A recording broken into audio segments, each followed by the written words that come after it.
ସୁପ୍ରଭାତମ୍। ଆଜିର ପଞ୍ଚାଙ୍ଗ ଓ ଅମୃତ ବଚନ। ଶୁଭ ସକାଳ। ଆଜି ଦିନର ପଞ୍ଚାଙ୍ଗ।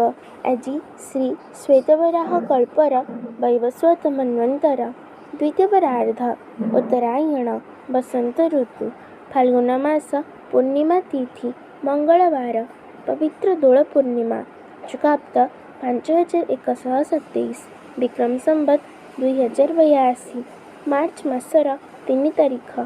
ଆଜି ଦିନଟି ସମସ୍ତଙ୍କ ପାଇଁ ମଙ୍ଗଳମୟ ହେଉ ଈଶ୍ୱରଙ୍କ ନିକଟରେ ବିନମ୍ର ପ୍ରାର୍ଥନା।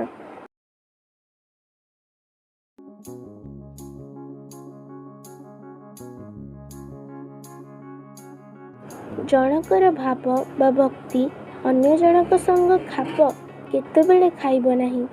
ଯେପରି ଗୋଟିଏ ଗଛର ଯୋଡ଼ିଏ ପତ୍ର ସବୁ ଭାବରେ ମାତ୍ର ଠାକୁର ପ୍ରୀତ ଅଛନ୍ତି, ପବିତ୍ର ହୃଦୟ ପବିତ୍ର ମନ ଯେପରି ରହିପାରିବ ତାର ଉଦ୍ଯୋଗ କର। ଉଦ୍ଯୋଗ ନ କରିଲେ କେଉଁଠୁ ଫଳ ମିଳିଲାଣି?